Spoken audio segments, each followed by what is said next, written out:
Welcome to Resiliency Redefined. I'm your host, Robyne, and I am thrilled to share with you information about resiliency, well-being, performance, education, business, parenting, and everything in between. I'm committed to joining you each week to talk about these big ideas and bring them into action, habits, tools, strategies, tactics that allow us to finally uncover what it takes to truly be well. And I'm just so excited that you're here.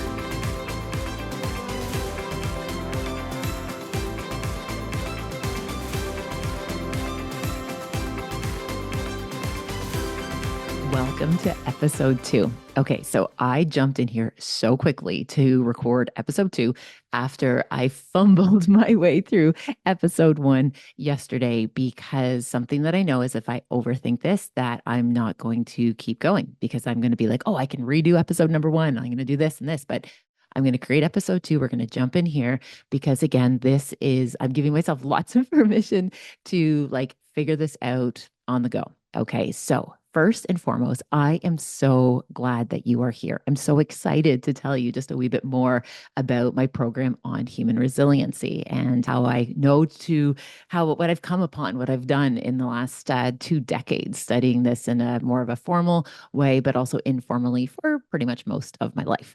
So again, I'm so glad you're here. And I thought this would be a beautiful opportunity to tell you about my theory on everyday resiliency, because this is going to really be like this foundation that we'll come back to often in our time together. So I thought, let's set us up for success by building a solid foundation. So for context, when I first started studying human performance, and just as a wee bit of a background, I look at this from the lens as a behaviorist.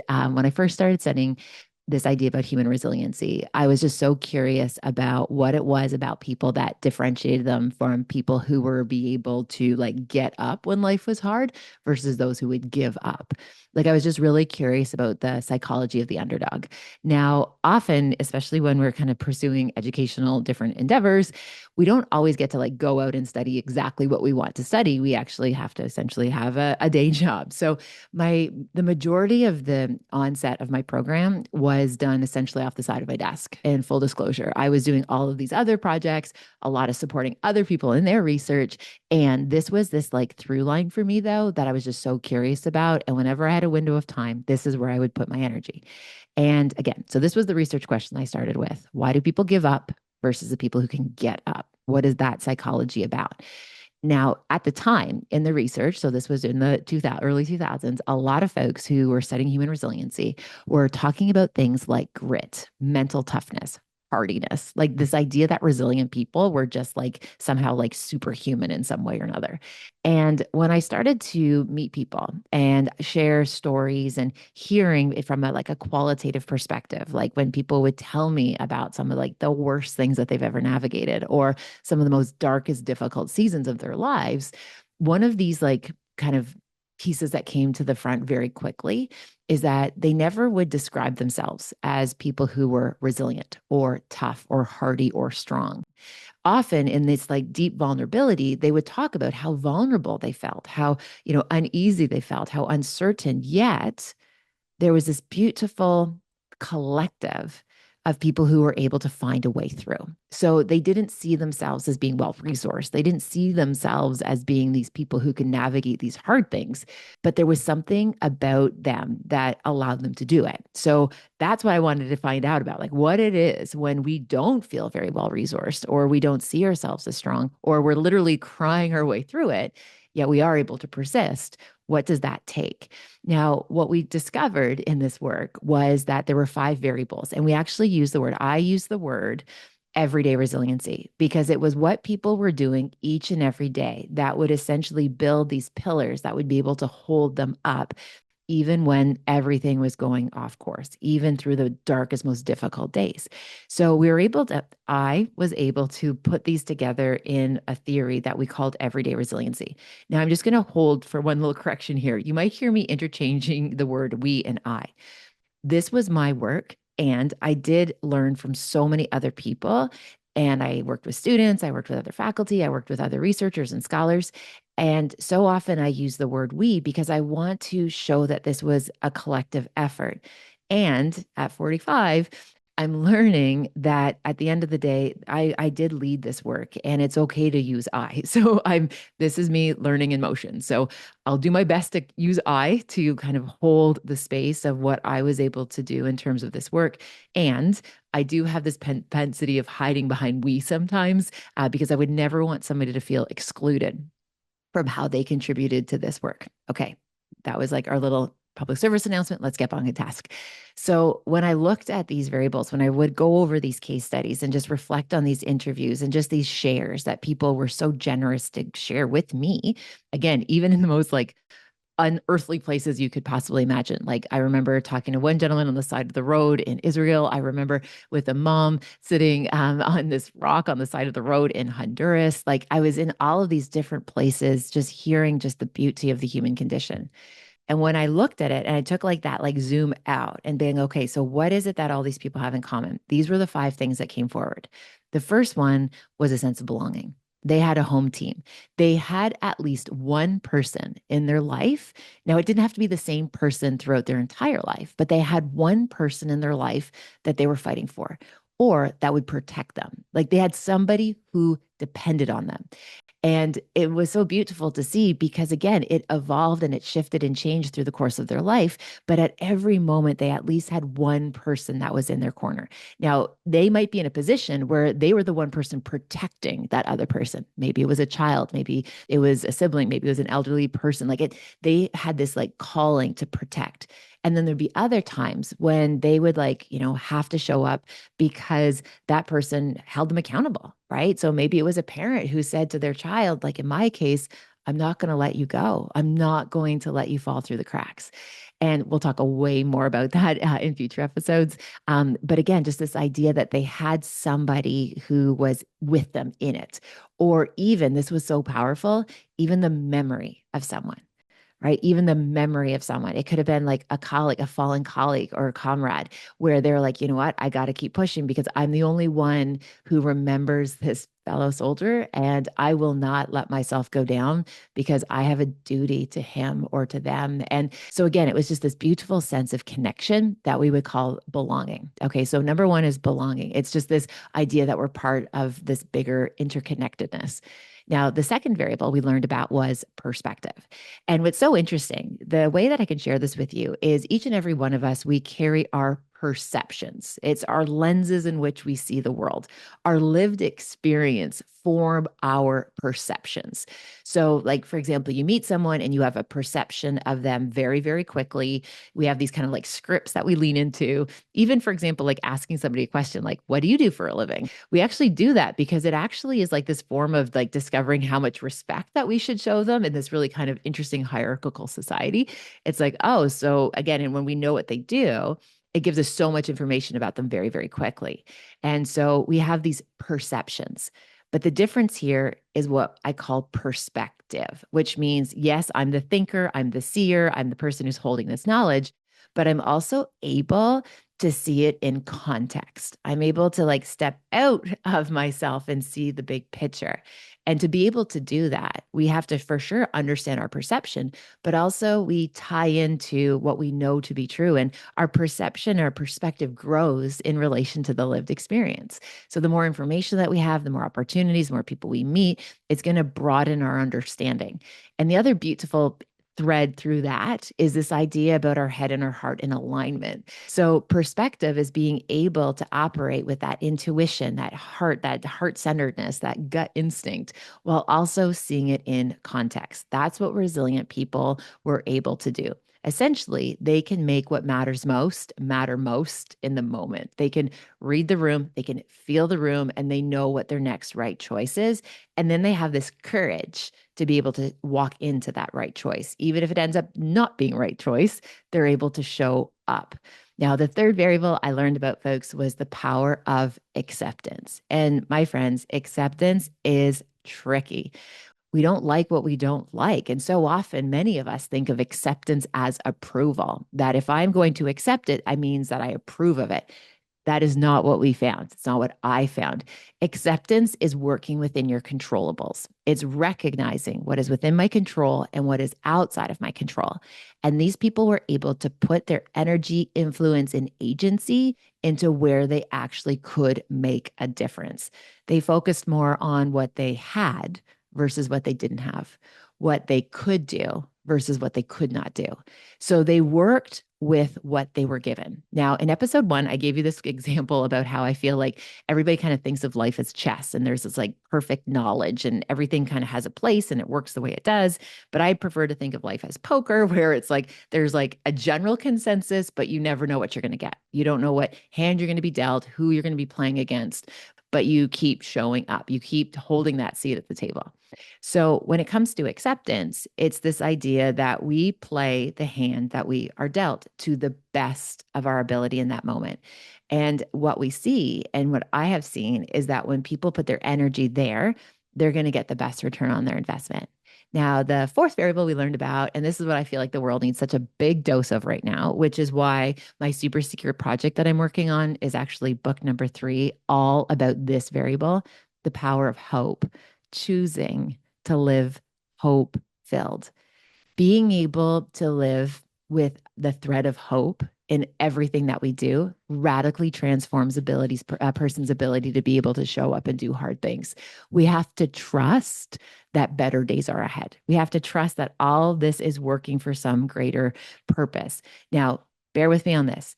This one of my biggest like issues, I have a lot of issues, but like this is one of my big issues. One of my issues is when like people like on recipes would be like, oh, this is a great recipe, but just change these 14 things and it's going to be perfect. I like to call that like an irritant issue. I have a lot of those little irritant issues in the world. I'm sure you could perhaps relate.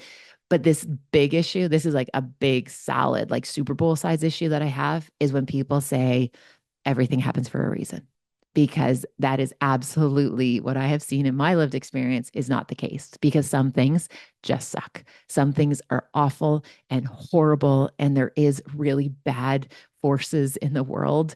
And telling a mother who lost a child that everything happens for a reason, I think is cruel. Trying to get people to look for the silver lining in everything, I think is actually mean. Okay, bear with me because you might already have that on your in a kitchen wall somewhere, so I don't want to offend you, but I want to hear, please hear me out. Not everything happens for a reason, but what we do with the parts and the pieces that are left behind in this blast radius of our hopes and our dreams and just our way of seeing the world, what we do with those pieces matter. Okay, so not everything happens for a reason. I don't believe you had to go through that to be able to do what you're going to do. I don't think that's the case, because if it's meant for you, it'd find you. You would have found a way to your vocation, to your calling, to your purpose. We don't have to go through horrible things for that to happen. And it's what we do with those horrible things that count. Okay, so that's my soapbox. I'll get off of it. Okay, so back on task. This idea of living hope filled, it radically transforms people's lives. Being able to hold hope, it's so powerful. And we'll talk so much about this on our time together, but that's just the fourth variable to hold space for. And the fifth and the final variable, and again, this was a wee bit of a wild card. We never even actually knew where to fit this into the conversation. I did not know where to fit this into the conversation, was what I was seeing about the power of humor. Now, I'm using humor in like the broadest sense. Resilient people are funny. Resilient people also have a very dark humor. This is like HR violation type humor. Like this is that humor that it's like most people don't understand, but it's this like ability to like somehow in like when everything's going to hell in a handbasket, that you are still able to like crack an off-color joke, or you're still able to just like, well, could be worse, right? Like it's just this ability to like not like be crushed by the situation, that you have this like ability to just like hold it just a little bit to catch your breath. Now, the psychology behind that, the physiology behind that is we see that when you, for example, laugh, your body releases a natural tranquilizer. So for that moment in time, your pain receptors are blocked and you cannot feel pain. So it doesn't solve your problems, but it does give you a moment of reprieve, a moment, again, just to be in that precious place where you're able to respond versus react. So the power of humor is so integral to the process of human resiliency. Now, a wee little digression. I love this one. So, one of the interesting research findings that we did find that we put into this area of humor, and like people love this, and I totally get why, and I understand why this one finding that we talk about in my work actually has its own T-shirt, because it's such a goodie. And even, for example, when we shared it on social media, this amazing dude Erick from San Diego, he's part of Phil Jones's marketing, exactly what to say marketing team. Well, I'll put that in the show notes if you're looking for an amazing person who can help you create reels. Erick created this one little reel. We shared it, and I kid you not, 7 million views in like less than a week was this finding. Okay. We learned this: people who swear live longer. I know there is hope for so many of us. I love this discovery because it speaks to this temperament variable. Now, people talk about like the big five temperaments, but this is what we saw when we like took a deeper dive into it, was this idea that on one end we have what we call the free flowers. They're the folks who just like roll with things. They don't take everything too personal. They don't like hold too tightly to anything. They definitely don't carry what's not theirs to carry. And they're just able to like process emotion in real time. So those are my flowers. Those are the ones who know to swear very effectively without being sent to the HR/principal's office. Now, on the other side, we have the bottler or the brewer. Now, these are the people that like to hold on to every single offense. They like to hold on to every little irritant that you possibly could imagine. And then I believe they love to revisit them between like 1:30 a.m. and like 3 a.m. It seems like the sweet spot where we wake up in a panic. We have this cortisol spike, which is why we wake up anxious in the middle of the night. That's because we're like not processing things in real time. We're bottling things up. And then obviously our brain has to process that. And then we do it in often unopportune times, which is the middle of the night. So, what we were able to see is that it actually impacted things like sleep, which impacts our nervous system, which impacts our immune system. And it has this like cascading effect that ultimately it hit us hard in terms of our overall like health and vitality. So, people who swear live longer. That is just useful information. Okay, so what I can share with you is in 20 years of looking at this formally, we were able to, and I was able to see that those five variables work together to create this like constellation of where people lean into to be able to show up, to be able to like just walk in the front door, to just be able to get a seat again at that table, whatever that looks like. People were able to use those underpinnings to be able to help them show up. Now, what's so beautiful, and I love this idea that why this I think is so important right now to talk about, is it creates this accessible way into resiliency. Now, I actually recall when I was working in the academy, I left the academy a wee while ago, and that's again another episode. But when I left the academy, before I did, I recall somebody saying to me that they thought my theory was very sound. They said, wow, there's a lot that we can work with here. We see it's really deeply thought through, and there's lots of evidence. This is great. But there's one problem: you're making resiliency available to like everyone. This like resiliency should be, this was their words, should be something that's like earned. This should be something that it's like aspirational. We can't make it available to everybody because then resiliency would just be like common fare. And I remember in that moment thinking, like, okay, you and I are never going to be on the same page because we have such this like philosophical difference on the nature of doing work in this field. To me, I want embolden every single human, any sentinel being to be resilient because I feel like we're called to. Like, we need people to be able to know that things are going to be okay, that they're going to be able to get through the hardest seasons of their lives. And the notion, even that somebody was out there thinking, oh, we should reserve this for the select few, like, that was another big irritant, like Super Bowl style irritant, where I was just like, heck to the no, like, we are not going to be friends. And why I feel like, again, it is so important is that human resiliency, it is universal. It is meant for everybody. Now, there is enormous amounts of privilege embedded in resiliency, especially when we look at our cultures where people are definitely given an advantage to be able to use the strategies and the tools in a way that other people might not have an opportunity to. And part of why I want to create open educational material, such as this podcast and the white papers that I've been doing for over a decade, is because I want to bring this forward. I think everyone should be able to build big, bright futures. I feel like everyone should be able to pick up the pieces from that blast radius and like co-create something that's purpose-filled and something that's meaningful.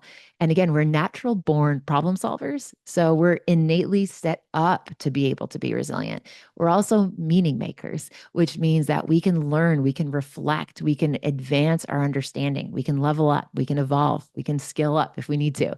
That's part of the beauty of the human condition.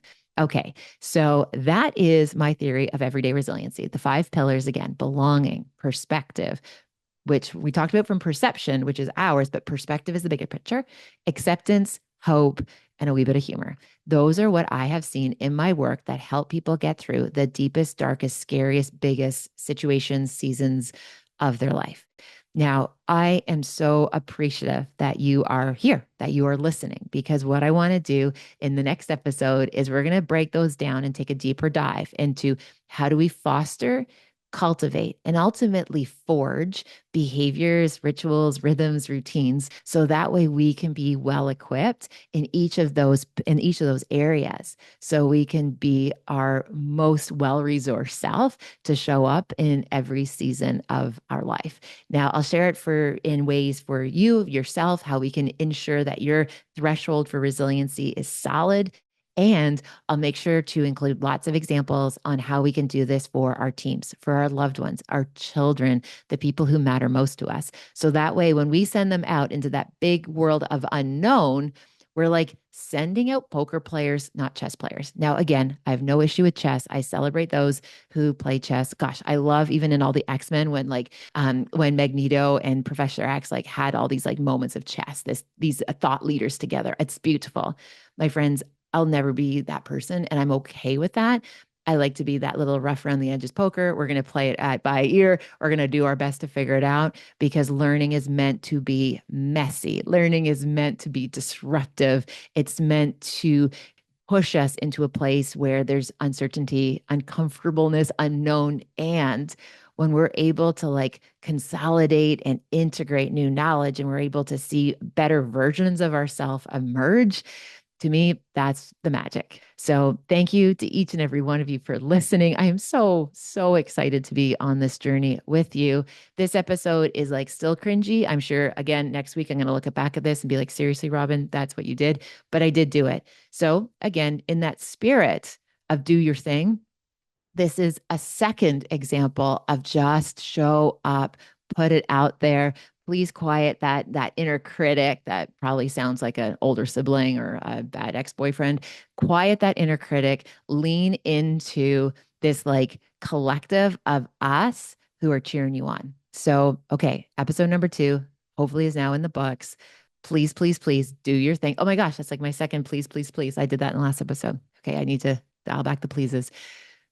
I hope you take that first bold, brave, super wobbly step towards something that you want to do. Because what I think would be so cool as we build this arc of this show is like you are doing that work for you. And you're like, hey, you know what? How hard could this be? My friends, part of it's super hard. The other part, when you have the right people around you, it's pretty fun.